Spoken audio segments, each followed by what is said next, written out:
What if I told you that the very thing you have been chasing all your life, the thing you have bent yourself into shapes to earn, the thing you have performed for, competed for, exhausted yourself trying to prove you deserve, is something that can only arrive when you stop reaching for it? Not because it is playing games with you, not because the universe is cruel or ironic, but because the act of chasing it changes you into someone who cannot hold it. The pursuit itself distorts your shape. It makes you smaller, tighter, more desperate.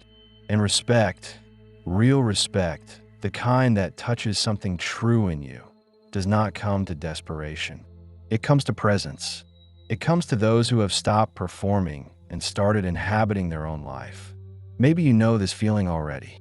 Maybe you have spent years trying to be seen in a certain way, trying to be taken seriously, trying to prove that you are intelligent, capable, worthy of attention.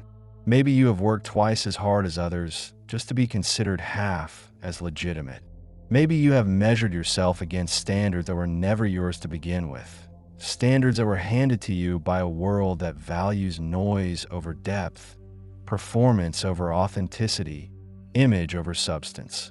And maybe, somewhere along the way, you began to feel hollow, not because you failed, but because even when you succeeded, even when you got the nod of approval, the external validation, it did not fill the space inside you that you thought it would. It passed through you like water through a sieve, and you were left still thirsty, still uncertain, still waiting for something that never quite arrived. This is not a story about failure. It is a story about the quiet exhaustion that comes from living outside of yourself, from orienting your entire life toward the gaze of others, from making yourself into a mirror that reflects back what you think they want to see. Carl Jung spoke often about the persona, that mask we wear in the world, the face we show to others in order to navigate social reality. The persona is not inherently false. It is necessary. It allows us to function, to relate, to move through the world without exposing every vulnerable edge of ourselves to every passing stranger. But Jung also warned that when we identify too deeply with the persona, when we mistake the mask for the face beneath it, we lose contact with our own inner reality. We become the role we play. We become the performance. And the self, the true self, the one that lives beneath all the roles and titles and carefully constructed images, begins to fade. It does not disappear all at once. It recedes slowly, like a tide going out, until one day you look inward and realize you do not know who you are anymore when no one is watching. The chase for respect is often a chase for proof. Proof that you matter. Proof that you are not invisible. Proof that your existence registers in the awareness of others. And this makes sense, especially if you grew up feeling unseen, unheard, misunderstood. Especially if you were the child who was too quiet, too sensitive, too different. Especially if you learned early that love and attention were conditional, that you had to earn your place at the table, that your worth was something you had to demonstrate again and again. If that was your experience, then the hunger for respect is not vanity. It is not shallowness. It is a deep, aching need to be recognized as real, to be acknowledged as valuable, to be given the confirmation that you exist in a way that matters. But here is the paradox. The more you chase that confirmation, the more you position yourself as someone who needs it. The more you perform, the more you signal that your sense of self is contingent on external approval. And people sense this, not always consciously, but they feel it. They feel the need emanating from you, the subtle desperation, the way you lean forward just a little too much, the way you explain yourself just a little too thoroughly, the way you try just a little too hard. And it makes them uncomfortable, not because there is anything wrong with you, but because need, when it is unacknowledged, when it is dressed up as confidence or competence or charm, creates a kind of energetic imbalance. It asks something of the other person without naming it. It puts them in the position of having to fill a void they did not create. And so they pull back. They withhold, not out of cruelty, but out of self-protection. And you are left feeling even more unseen, even more desperate, even more certain that you need to try harder, do more, be better. The cycle tightens. Jung understood that much of our suffering comes not from what we lack, but from our relationship to what we lack, from the way we orient ourselves toward absence rather than presence.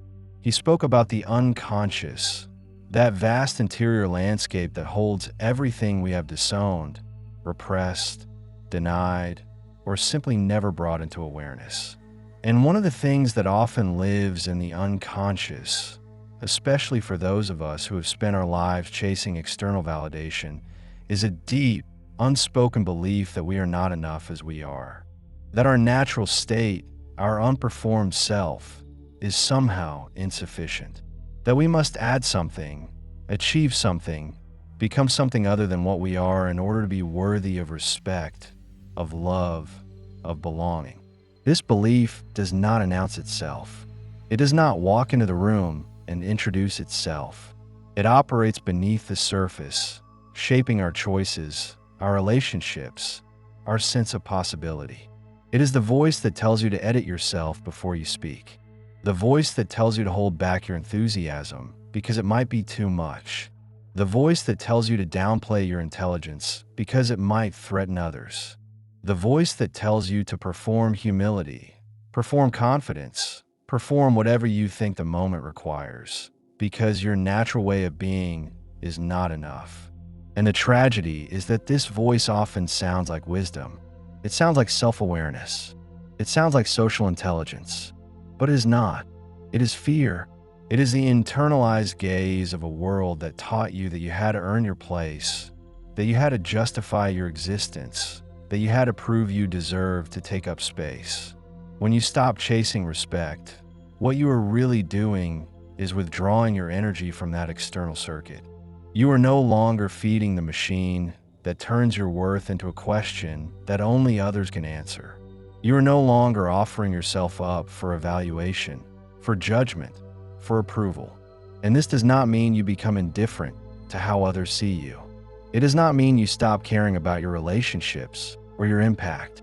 It means you stop making other people's perceptions the foundation of your self-concept. You stop outsourcing your sense of value. You stop waiting for permission to believe in yourself. This is not easy. It is not a single decision. It is a long, slow process of turning inward, of learning to trust your own experience, your own perceptions, your own sense of what is true. It is the work of individuation, the process Jung described as becoming who you actually are, as opposed to who you were conditioned to be. Individuation is not about perfection. It is not about transcending your humanity or rising above your flaws. It is about integration. It is about bringing the unconscious into consciousness.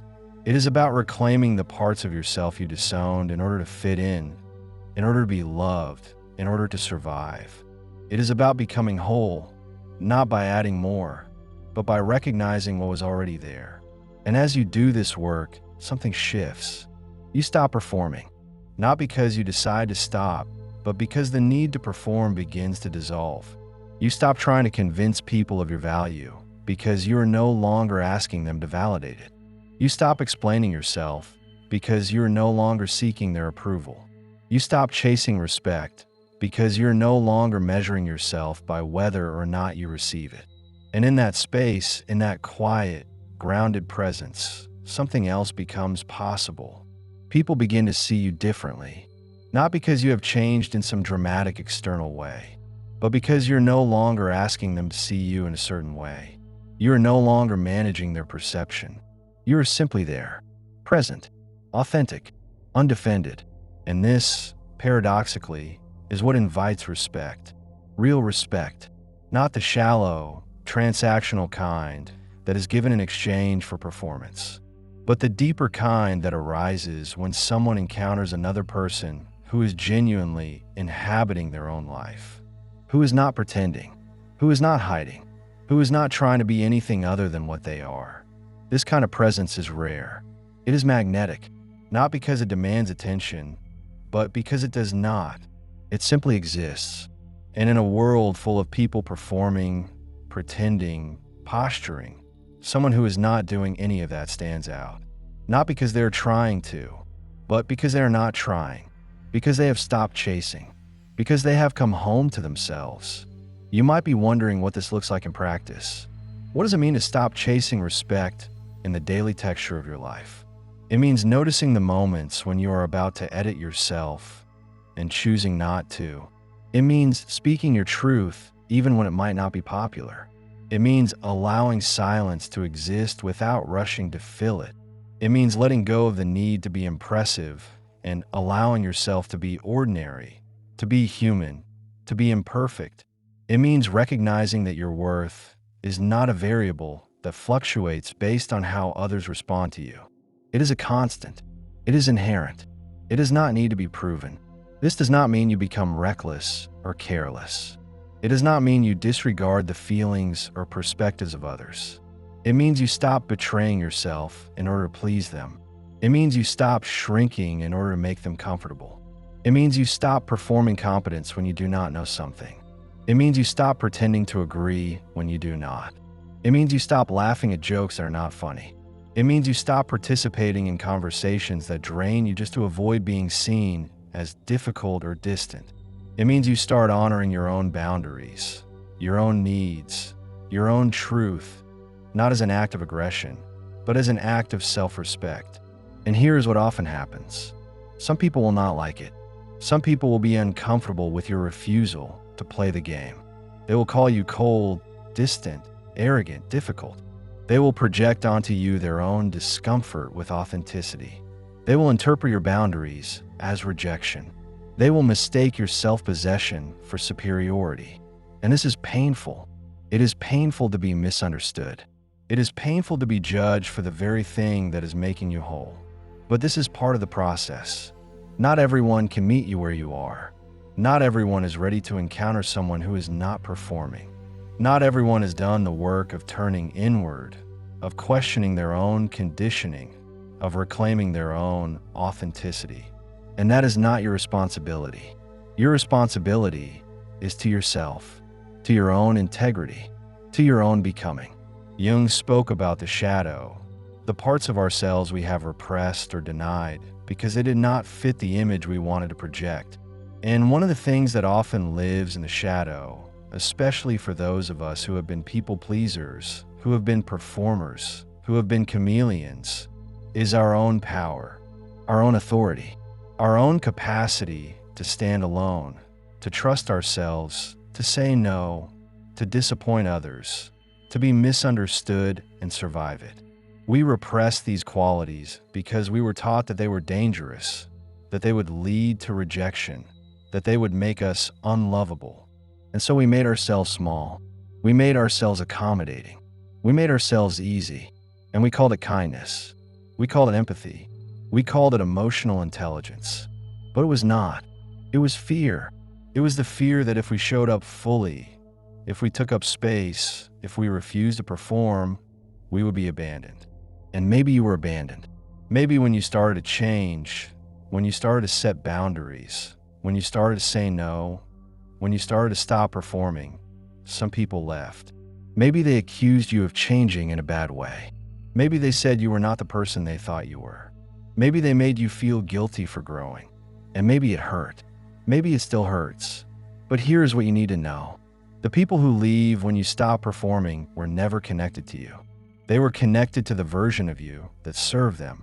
They were connected to the mask, the persona, the role you played in their life. And when you stopped playing that role, when you stopped being useful in the way they needed you to be, they left. Not because you did something wrong, but because the relationship was never based on genuine connection. It was based on function. And when the function changed, the relationship dissolved. This is grief. It is loss. It is the death of relationships that you thought were real. And it is okay to mourn them. It is okay to feel the sadness, the anger, the confusion.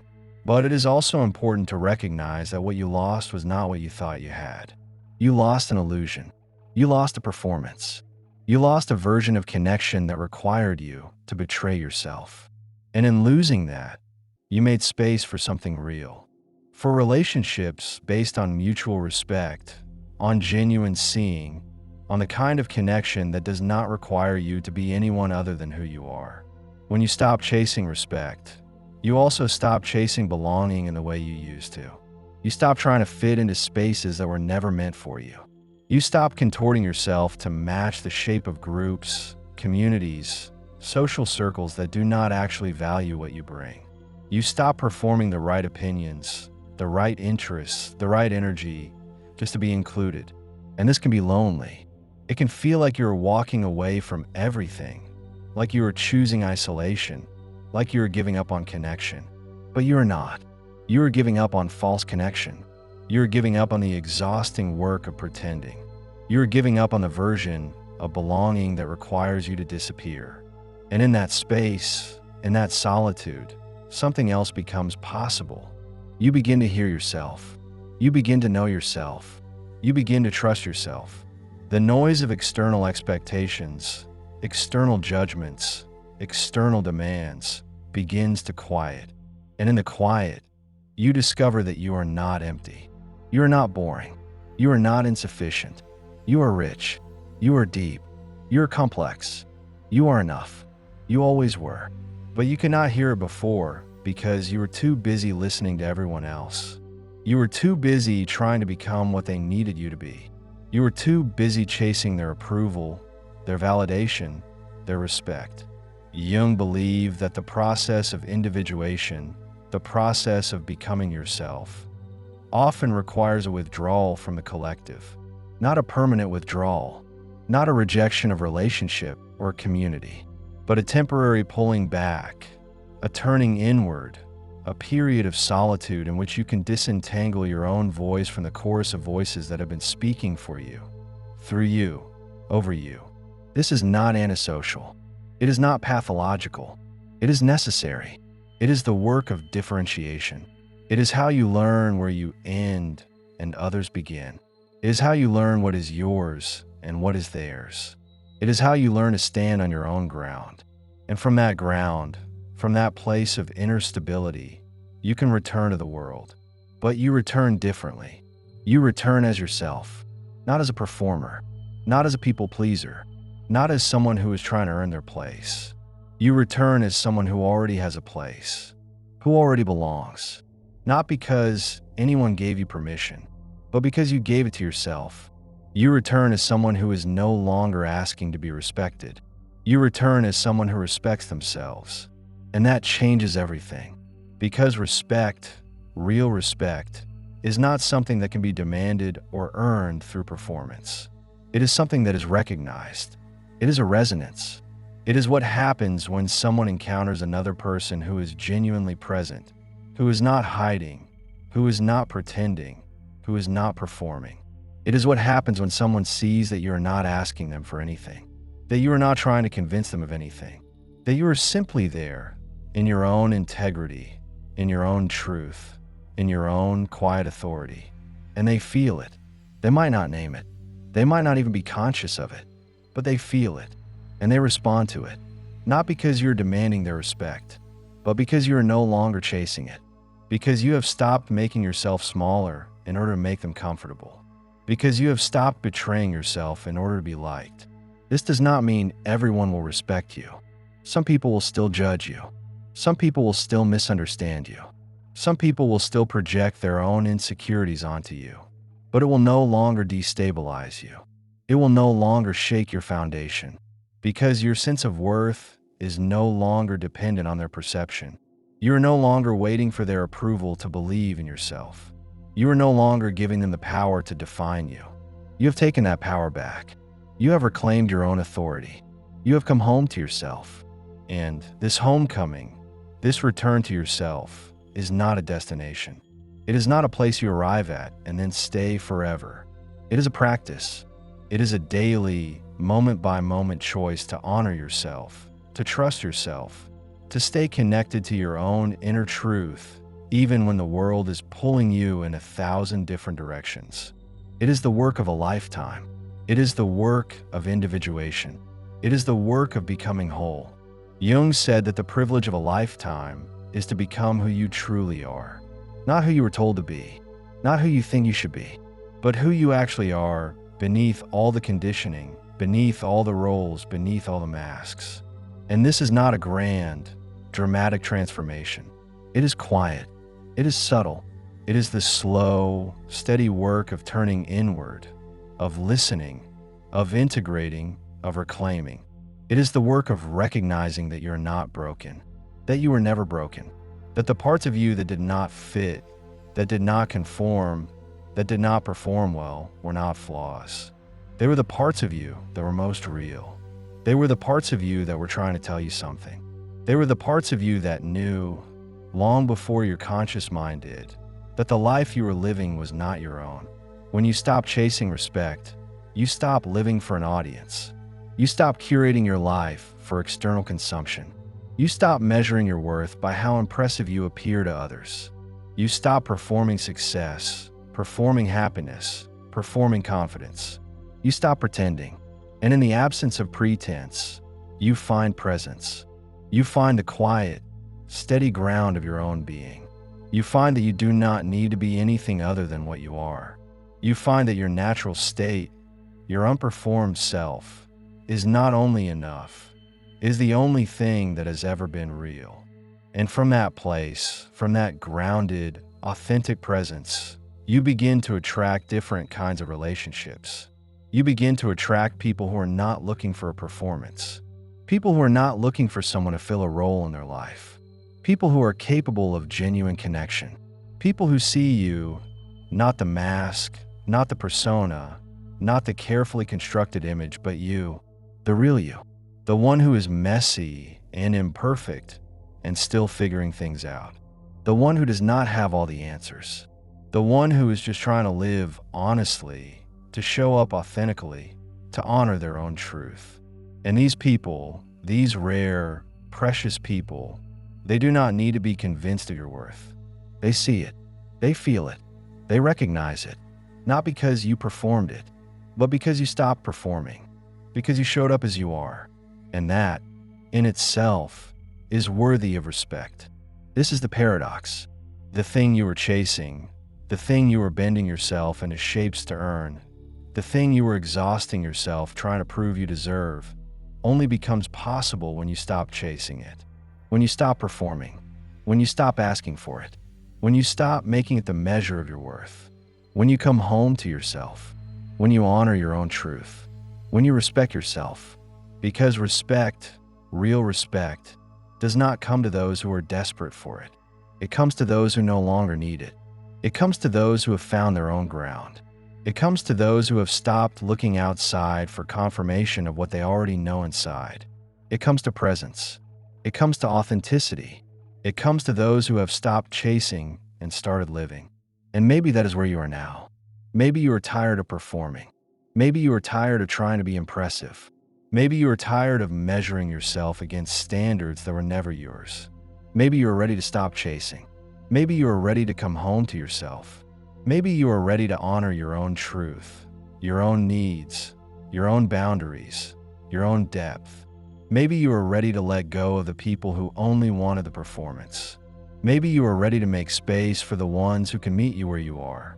Maybe you are ready to stop asking for permission to exist. Maybe you are ready to give it to yourself. If that is where you are, then know this. You are not alone. You are not broken. You are not too much or not enough. You are exactly what you need to be. Your depth is not a flaw. Your sensitivity is not a weakness.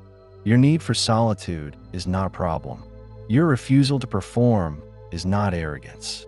It is integrity. It is self-respect. It is the quiet, steady work of becoming who you actually are. And that work, that sacred, difficult, beautiful work, is the most important thing you will ever do. Not because it will make you impressive, not because it will earn you respect, but because it will make you whole, because it will bring you home, because it will allow you to live, finally, as yourself. And when you do that, when you stop chasing and start living, when you stop performing and start being, when you come home to yourself and honor your own truth, respect will come. Not because you demanded it, not because you earned it, but because you no longer need it. because you have found something more valuable. You have found yourself, and that, more than anything else, is what the world recognizes. That is what the world responds to. That is what the world, in its own quiet way, respects.